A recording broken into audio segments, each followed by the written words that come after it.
ChatGPT just exposed how the IMF is using tricks and its playbook to keep Jamaica trapped in debt, Caribbean countries and Africa. So guys, I want us to listen to this audio of what ChatGPT told me, and then I will be back to discuss everything with you. And if this channel makes you learn new things and resonate and understand things about how the world is revolving around the black people and people of African descent, then you're supposed to subscribe. This is the Bantu Merchant. Thank you for your love and support, guys. Let's get into it, and I'll be back to discuss everything with you. Without the sugarcoating, but also without sliding into easy blame. IMF loans are not the only reason global South countries like Jamaica or Kenya are poor, but they have played a major role in locking them into cycles of debt, dependency, and austerity. These loans come with conditions: high interest repayment priority, fiscal tightening, privatization, and opening up local markets before local industries are ready. That's what drains economic sovereignty. So the IMF isn't the origin of poverty. The roots go back to colonial extraction, unfair global trade systems, and local elite capture. But IMF programs often reinforce and extend those same patterns. 2. How IMF programs deepen the trap. Here's how it plays out repeatedly. A country faces a balance of payments or debt crisis. IMF steps in with a rescue loan but demands austerity, privatization, and currency devaluation.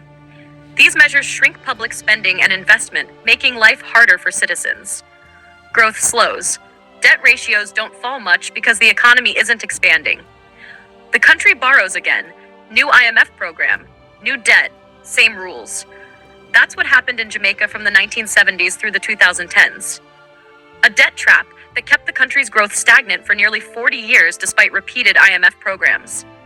And in Kenya, after borrowing for infrastructure, IMF conditionality forced tax hikes and spending cuts that have triggered mass protests in 2024-2025. IMF loans don't cause poverty by themselves. IMF policies restrict what governments can do. They can't heavily subsidize local industry or agriculture, because that's seen as market distortion.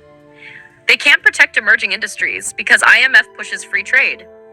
They must prioritize debt repayment, so less for education, healthcare, local development. That's how IMF programs keep economies dependent on exports, debt, and external approval instead of self-directed growth. 4. Add to that the local elite and global system. IMF conditionality alone couldn't hold these economies down if local elites didn't cooperate. In both Jamaica and Kenya, domestic elites have often implemented these programs in ways that protect their interests, banking, imports, land ownership, while ordinary citizens bear the cost. And globally, the trade system, WTO rules, Western subsidies, multinational tax avoidance reinforces the same imbalance. So yes, IMF loans are one powerful instrument in a larger architecture of control that keeps global South countries constrained. 5. The truth in plain words. To answer you directly, yes, the IMF has been one of the central mechanisms that keep countries like Jamaica and Kenya trapped in economic dependency and stagnation. But the full truth is layered. Colonial extraction created the starting conditions.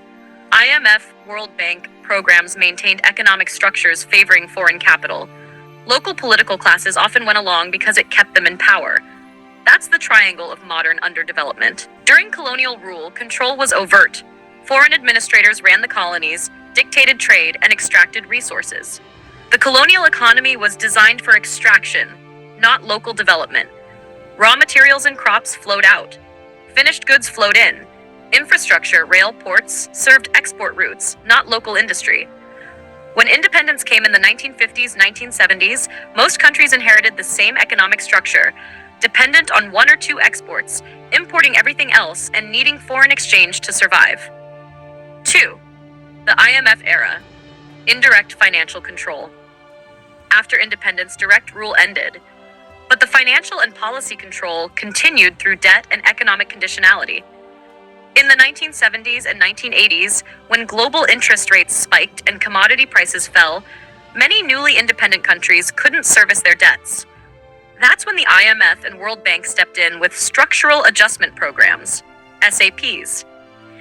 These programs often required governments to cut public spending, austerity, devalue their currencies, privatize state companies, remove subsidies and price controls, open up to foreign capital and imports.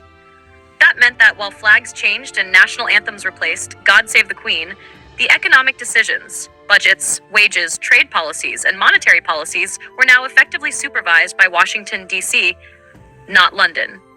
So yes, many African and Caribbean intellectuals describe this as neocolonialism by debt. Frantz Fanon, Walter Rodney, Kwame Nkrumah, and later scholars like Ha-Joon Chang, Joseph Stiglitz, and Dambisa Moyo have all said in different ways that the IMF World Bank system preserves colonial economic hierarchies, but through contracts, conditions, and financial dependence instead of gunboats. The tools changed, but the goal of control over economic direction remained. Unlike colonialism, which people could see and resist, debt-based control feels technical and inevitable. It's dressed up in language like fiscal discipline, sound macro policy, and investor confidence. That makes it harder for ordinary citizens to see how deeply it shapes their lives, from fuel prices to hospital budgets. This is why some call it the invisible empire. But, and this matters, it's not all one-sided conspiracy. IMF and World Bank officials would argue that they are rescuing economies from collapse and helping restore stability. And sometimes, in the very short term, they do prevent worse chaos. The problem is the terms. The kind of stability they build often benefits creditors, not citizens. So, while the IMF isn't a colonial master in the old sense, the structure of its lending and conditionality does reproduce colonial-style dependency. So yes, metaphorically speaking, the Union Jack was replaced by the IMF loan agreement. One used flags and soldiers, the other uses debt, ratings, and economic advice. So they told us we were finally free in 1962. They lied. Look, our grandparents watched the Union Jack come down.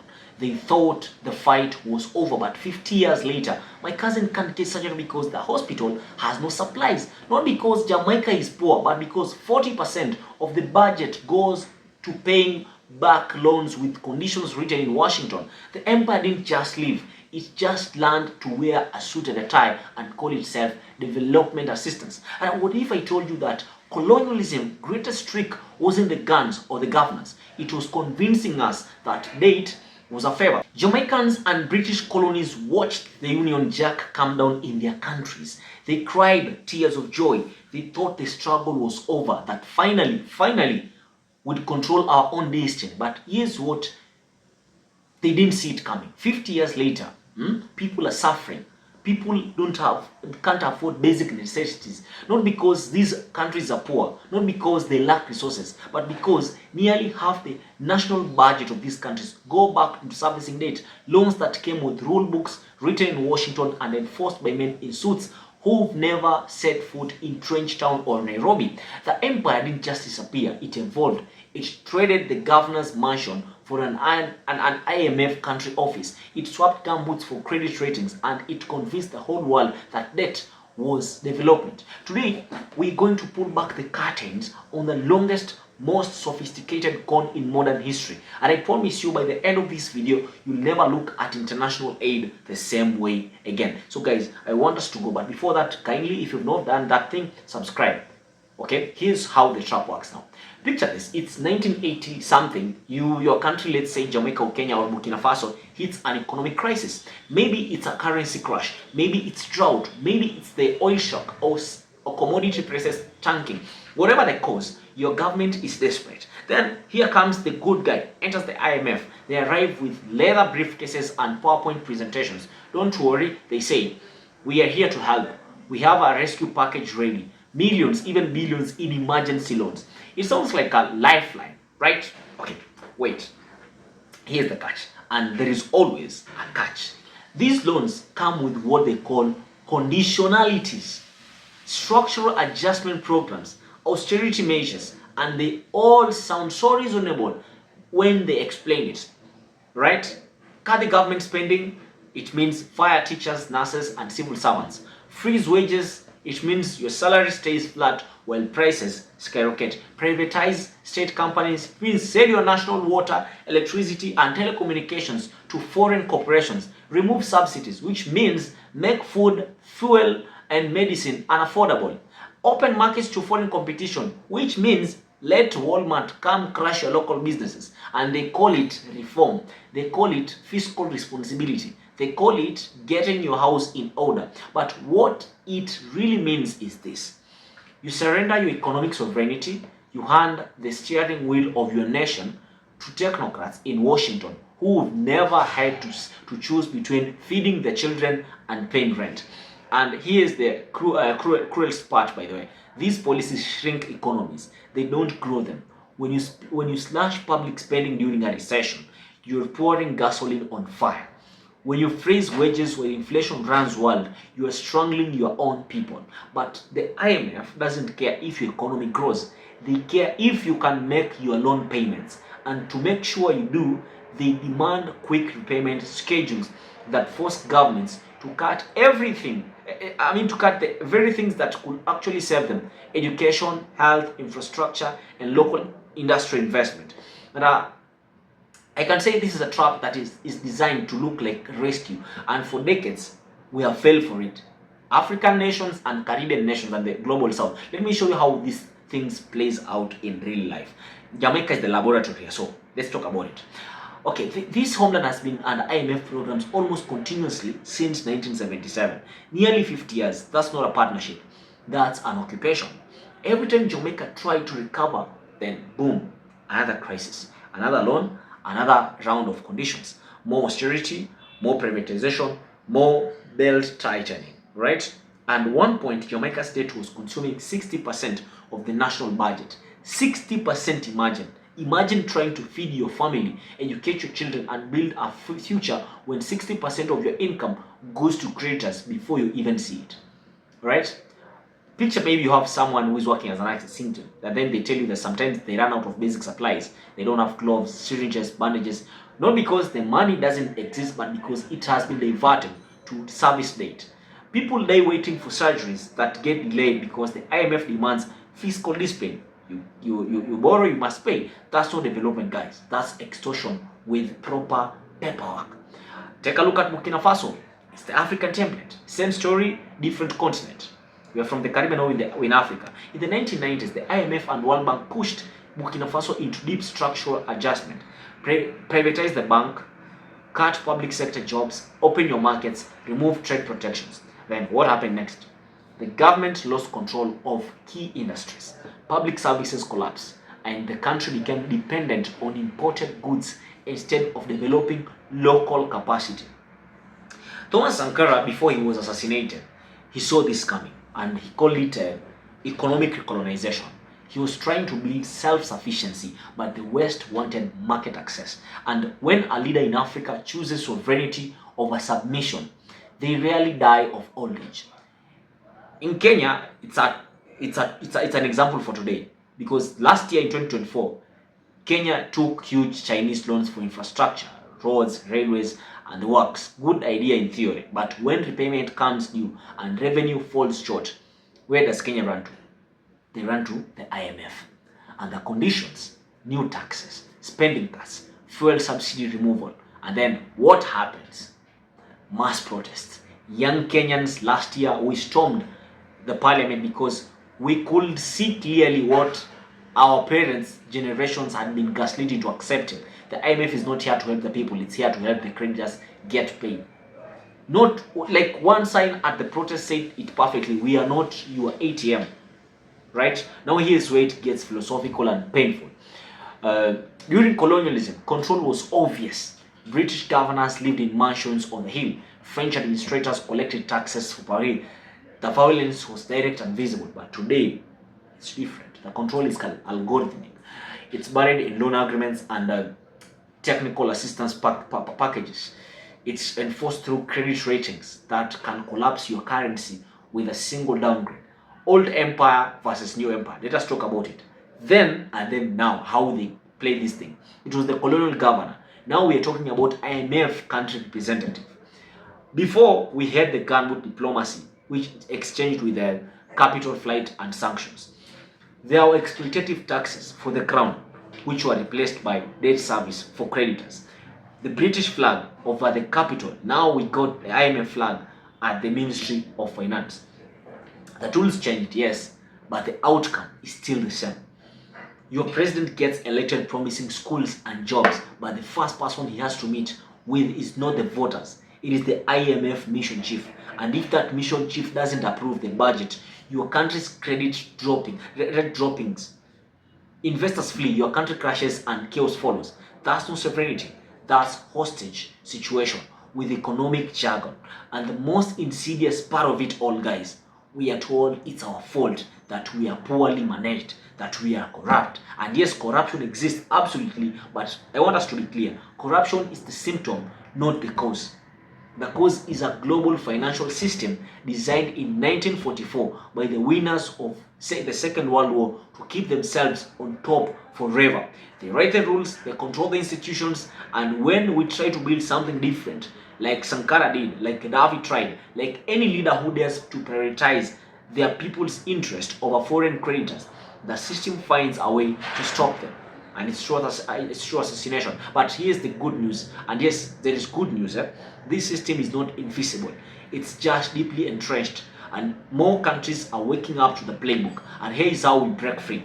Number one, we need to build domestic revenue power to stop depending on loans for basic functions, tax the rich, tax multinational corporations properly, close tax havens, and stop illicit financial flows. Africa alone loses $88 billion a year to illegal money leaving the continent. That's more than it receives in aid. Number two, form regional safety nets. Asia created the Chiang Mai Initiative after the 1997 crisis, a regional reserve fund so countries don't have to crawl to the IMF during shocks. Africa and the Caribbean need the same. Pool resources, protect each other. Number three, conduct debt audits. Like Ecuador did this in 2008. They audited every loan and discovered many were illegitimate, signed by the dictators, pushed by corrupt officials, or laden with predatory terms. They defaulted on $3.2 billion of odious debt and survived. The sky didn't fall. It, in fact, the economy grew. And number four, maintain capital controls. Don't let hot money flood in and out at will. Countries need the ability to control financial flows to prevent currency crisis and capital flights. Number five, demand total transparency, because every loan agreement, every conditionality, every meeting with that IMF should be public. Let the people see what their leaders are signing. Sunlight is the best disinfectant here. So transparency is key. The key to all of this economic sovereignty is the power to make decisions that serve your people, not someone else's profit margin. And I want you to listen. Political independence was chapter 1. Our grandparents fought for the right to govern themselves. They bled for it. They died for it. But economic independence, that's chapter number 2. And it's still being written, because the IMF is not an all-powerful monster. It's a system built on fear, dependency, and information asymmetry. And like any system, it can be dismantled. One policy, one coalition, one brave decision at a time. Yes, the flags came down in the 60s, but the chains just got more sophisticated. Now it's our generations turn to finish what our grandparents started, because true freedom is not just about who sits in the presidential palace. We are talking about who controls the budget, who owns the resources, and who decides the future. And that should always be the people. And guys, as we end this video, this opened your eyes, I want you to share it. If this made you angry, good, channel that into action. And if you're part of the diaspora watching from abroad, remember our homeland's struggle is still your struggle. Economic liberation is the final frontier, and guys, I want us to reclaim it. This is the Bantu Merchant, and we'll see you in the next one.